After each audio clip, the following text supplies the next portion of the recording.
ಪುಸ್ತಕ ಓದುವ ಸಂಸ್ಕೃತಿ ನಿಧಾನವಾಗಿ ಎಳೆದು ಹೋಗುತ್ತಿದ್ದು, ಸಾಮಾಜಿಕ ಜಾಲತಾಣಗಳ ಜಾವಳಿ ದಿನೇ ದಿನೇ ಹೆಚ್ಚುತ್ತಿದೆ ಎಂದು ಎಚ್ಪಿಪಿಸಿ ಸರ್ಕಾರಿ ಪ್ರಥಮ ದರ್ಜೆ ಕಾಲೇಜಿನ ಪ್ರಾಂಶುಪಾಲ ಎಂ. ಕೆ. ದೇವಪ್ಪ ಹೇಳಿದರು.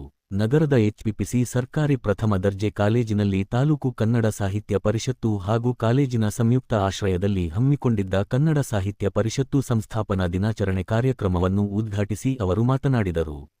ಇತಿಹಾಸ ಮರೆತವನು ಇತಿಹಾಸ ಸೃಷ್ಟಿಸಲಾರ ಎನ್ನುವ ಡಾ. ಬಿ. ಆರ್. ಅಂಬೇಡ್ಕರ್ ಅವರ ನುಡಿಯಂತೆ ಕನ್ನಡವನ್ನು ಮರೆಯಬಾರದು. ಕನ್ನಡ ಕಲಿಕೆಗೆ ಹೆಚ್ಚಿನ ಪ್ರಾಧಾನ್ಯತೆ ನೀಡಬೇಕು. ಇತ್ತೀಚಿನ ದಿನಗಳಲ್ಲಿ ಶಾಲೆಗಳಲ್ಲಿ ಆಂಗ್ಲ ಭಾಷೆಗೆ ಹೆಚ್ಚು ಒತ್ತು ನೀಡಲಾಗುತ್ತಿದ್ದು, ಪರಭಾಷೆಗಳ ಹಾವಳಿಯಲ್ಲಿ ಕನ್ನಡ ಭಾಷೆ ಅಳಿದು ಹೋಗುವ ಸ್ಥಿತಿ ನಿರ್ಮಾಣವಾಗಿದೆ. ಕನ್ನಡ ನಾಡು ನುಡಿ ಕೇವಲ ನವೆಂಬರ್ ತಿಂಗಳಿಗೆ ಮಾತ್ರ ಸೀಮಿತವಾಗಬಾರದು. ಕನ್ನಡ ಭಾಷೆಗೆ ಸಾವಿರಾರು ವರ್ಷಗಳ ಇತಿಹಾಸವಿದ್ದು, ಇಂದಿನ ಯುವ ಪೀಳಿಗೆ ಪುಸ್ತಕ ಓದುವ ಹವ್ಯಾಸ ಬೆಳೆಸಿಕೊಳ್ಳಬೇಕು ಎಂದು ಹೇಳಿದರು. ತಾಲೂಕು ಕನ್ನಡ ಸಾಹಿತ್ಯ ಪರಿಷತ್ತಿನ ಅಧ್ಯಕ್ಷ ಜಿ. ಟಿ. ವೀರಭದ್ರಪ್ಪ ಮಾತನಾಡಿ, ಕನ್ನಡ ಭಾಷೆ, ಸಾಹಿತ್ಯ ಮತ್ತು ಸಂಸ್ಕೃತಿಯ ಅಭಿವೃದ್ಧಿಗಾಗಿ ಕನ್ನಡ ಸಾಹಿತ್ಯ ಪರಿಷತ್ತನ್ನು ಸ್ಥಾಪಿಸಲಾಯಿತು. ನಾಲ್ವಡಿ ಕೃಷ್ಣರಾಜ ಒಡೆಯರ್ ಹಾಗೂ ಸರ್ ಎಂ. ವಿಶ್ವೇಶ್ವರಯ್ಯ ಅವರ ಪ್ರೋತ್ಸಾಹದೊಂದಿಗೆ ಎಚ್. ವಿ. ನಂಜುಂಡಯ್ಯ ಅವರು ಪರಿಷತ್ತಿನ ಮೊದಲ ಅಧ್ಯಕ್ಷರಾಗಿ ಕಾರ್ಯನಿರ್ವಹಿಸಿದ್ದರು ಎಂದು ತಿಳಿಸಿದರು. ಕನ್ನಡ ನಾಡು ನುಡಿ ಉಳಿವಿಗಾಗಿ ಯುವಜನತೆ ಎಚ್ಚೆತ್ತುಕೊಳ್ಳಬೇಕಿದೆ. ತಾಲೂಕಿನಲ್ಲಿ ಹಲವು ಸಾಂಸ್ಕೃತಿಕ ಕಾರ್ಯಕ್ರಮಗಳನ್ನು ಆಯೋಜಿಸಲಾಗಿದ್ದು, ಮುಂದಿನ ದಿನಗಳಲ್ಲಿ ಕನ್ನಡ ಉಳಿವಿಗಾಗಿ ಇನ್ನಷ್ಟು ಕಾರ್ಯಕ್ರಮಗಳನ್ನು ಹಮ್ಮಿಕೊಳ್ಳಲಾಗುವುದು. ಪ್ರತಿಯೊಬ್ಬರೂ ಕನ್ನಡದ ಬಗ್ಗೆ ಆತ್ಮಾಭಿಮಾನ ಹೊಂದಿ ಶಾಲಾ ಕಾಲೇಜುಗಳಲ್ಲಿ ಕನ್ನಡಕ್ಕೆ ಮೊದಲ ಆದ್ಯತೆ ನೀಡಬೇಕು ಎಂದರು. ಉಪನ್ಯಾಸಕ ಜಗನ್ನಾಥ್ ಹಾಗೂ ನಿತ್ಯಾನಿಕೇತನ ಸಂಸ್ಥೆಯ ವಿಷ್ಣುಮೂರ್ತಿ ರಾವ್ ಕನ್ನಡ ಸಾಹಿತ್ಯ ಪರಿಷತ್ತಿನ ಸಂಸ್ಥಾಪನಾ ದಿನದ ಕುರಿತು ಉಪನ್ಯಾಸ ನೀಡಿದರು. ಕಾರ್ಯಕ್ರಮದಲ್ಲಿ ಕಾರ್ಯದರ್ಶಿ ಮಂಜುನಾಥ್, ಖಜಾಂಚಿ ಜಗನ್ನಾಥ್, ಈರಣ್ಣ, ಕನ್ನಡ ರಕ್ಷಣಾ ವೇದಿಕೆಯ ಮಂಜುನಾಥ್, ಉಪನ್ಯಾಸಕರು ಹಾಗೂ ವಿದ್ಯಾರ್ಥಿಗಳು ಉಪಸ್ಥಿತರಿದ್ದರು. ಅದನ್ನ ನೀವು ಮೈಗೂಡಿಸ್ಕೊಳ್ಳಿ, ಮಕ್ಕಳುಗಳಿಗೆ ಬೆಳೆಸಿ. ಎಷ್ಟೋ ಮಕ್ಕಳುಗಳಿಗೆ ಇಂಟರ್ವ್ಯೂ ಹೋದಾಗ ಮಾತಾಡ್ಲಿಕ್ಕೆ ಬರೋದಿಲ್ಲ.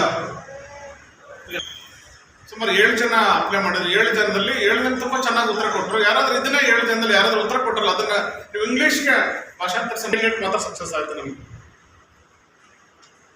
ಹಾಗಾಗಿ ನಮಗೆ ನಾವು ಕನ್ನಡ ಪುಸ್ತಕಗಳನ್ನ ಹೆಚ್ಚು ಓದಬೇಕು. ನಿಜವಾಗ್ಲೂ ನಮ್ಗೆಲ್ಲ ಯಾಕೆ ಇಷ್ಟು ನಮಗೆ ಒಂದು ಧೈರ್ಯ ಕನ್ನಡ ಭಾಷೆ ಮಾತಾಡ್ಲಿಕ್ಕೆ? ನಾವೆಲ್ಲ ಬೇಕಾದಷ್ಟು ಕಾದಂಬರಿಗಳನ್ನ ಓದಿದ್ವಿ ಆ ಕಾಲದಲ್ಲಿ. ಈಗ ಎಸ್ ಎಲ್ ಭೈರಪ್ಪ ಅವರ ಪರ್ವ ಕಾದಂಬರಿ ಇರ್ಬೋದು, ದಾಟು ಇರ್ಬೋದು, ಅಥವಾ ನಿಮ್ಮ ಕನ್ನಡದ ಬೇಕಾದಷ್ಟು ಪುಸ್ತಕಗಳನ್ನ ನಾವೆಲ್ಲ ಓದ್ಬಿಟ್ಟಿದ್ವಿ ತುಂಬಾ ಹಿಂದೆ. ಬಟ್ ಇತ್ತೀಚಿನ ಮಕ್ಕಳಿಗೆ ಓದುವಂತ ಸಂಸ್ಕೃತಿ ಕಡಿಮೆ ಆಗಿದೆ.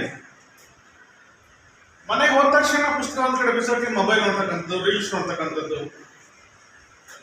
ಸೊ ಹಾಗಾಗಿ ಬೇಕಾದಷ್ಟು ಒಳ್ಳೊಳ್ಳೆ ಉತ್ತಮವಾದ ಕನ್ನಡ ತನವನ್ನ, ಕನ್ನಡಿಗರನ್ನ, ಕನ್ನಡ ನೆಲವನ್ನ, ಕನ್ನಡ ಜಲವನ್ನ ಒಗ್ಗೂಡಿಸುವಂತಹ ಏಕೈಕ ಸಂಸ್ಥೆ ಅದು ಯಾವ್ದಾದ್ರು ಇತ್ತು ಅಂದ್ರೆ ಅದು ಸಾಹಿತ್ಯ ಪರಿಷತ್ತು. ದಿನಾಚರಣೆಯಾಗಿ ಆಚರಣೆ ಮಾಡ್ತಾ ಇರುವಂತದ್ದು ಇದೊಂದು ವಿಶಿಷ್ಟವಾದ ಕಾರ್ಯಕ್ರಮ. ಇನ್ನು ನಾನು ನಿಮ್ಮಲ್ಲಿ ಮನವಿ ಮಾಡೋದಿಷ್ಟೇ, ಯಾಕಂದ್ರೆ ಸಾಕಷ್ಟು ವಿಷ್ಣುಮೂರ್ತಿ ಸರ್ ಆಗಲೇ ನಮ್ಮ ಅನುಭವಗಳನ್ನು ಹಂಚಿಕೊಂಡಿದ್ದಾರೆ. ಅಭಿವೃದ್ಧಿ ಕೆಲಸಗಳಲ್ಲಿ ಮಾನ್ಯ ಶಾಸಕರು ಗೊತ್ತಿರ್ಬೇಕು, ಸಾಕಷ್ಟು ಮುಂಚೂಣಿಯಲ್ಲಿರ್ತಾರೆ. ಅವರ ನೇತೃತ್ವದಲ್ಲಿ ಸಾಹಿತ್ಯ ಪರಿಷತ್ತನ್ನು ಮಾಡಿದ್ವಿ, ತಾಲೂಕು ಸಾಹಿತ್ಯ ಸಮ್ಮೇಳನ. ನಿರೀಕ್ಷೆ ಎಷ್ಟಪ್ಪ ಅಂದ್ರೆ 2000 ಜನ. ಯಾಕಪ್ಪ ಅಂದ್ರೆ ಇಲ್ಲಿ ನಮ್ಮ ಆತಂಕವನ್ನ ನಿಮ್ಮ ಹತ್ರ ಇವತ್ತು ನಾವು 35 ಜನ ಇರ್ಬೋದು. ನಾವು ಒಬ್ಬರಿಗೊಬ್ಬರು ಅಭಿಪ್ರಾಯಗಳನ್ನು ಹಂಚ್ಕೊಳ್ಳೋಣ. ಇದು ಕನ್ನಡಿಗರ ಸಂಕುಚಿತ ಮನೋಭಾವದ ಪಾಠ. ನಾವಿವತ್ತು ಕಾರ್ಯಕ್ರಮಕ್ಕೆ ಹೋಗಿದ್ವಿ. ಕಾರ್ಯಕ್ರಮ ಏನಾಯ್ತಂದ್ರೆ ಒಳ್ಳೆ ಸ್ವೀಟ್ ಕೊಟ್ಟರು, ಖಾರ ಕೊಟ್ಟರು, ಒಂದು 5 ನಿಮಿಷ ಹಾಸ್ಯ ಚಟಾಕಿಗಳನ್ನು ಹಾರಿಸಿದ್ವಿ, ಕೇಳಿದ್ವಿ, ಬಂದ್ವಿ. ಆ ವಿಚಾರ ವಿನಿಮಯ ಅಷ್ಟಕ್ಕೆ ನಿಲ್ಲುತ್ತೆ. ಸಮ್ಮೇಳನಗಳು ನಡೆಯುವ ಉದ್ದೇಶ ಅದು ತಾಲೂಕು ಮಟ್ಟದಾಗ್ಬೋದು, ಜಿಲ್ಲಾ ಮಟ್ಟದಾಗ್ಬೋದು, ರಾಜ್ಯ ಮಟ್ಟದಾಗಿದೆ. ಇಲ್ಲಿ ಸಾಕಷ್ಟು ವಿಷಯಗಳನ್ನು ವಿನಿಮಯ ಮಾಡಿಕೊಳ್ತಾರೆ. ಆ ರೀತಿ ವಿಚಾರ ವಿನಿಮಯಗಳಲ್ಲಿ ನೀವು ತೊಡಗಿಸ್ಕೊಳ್ಬೇಕು.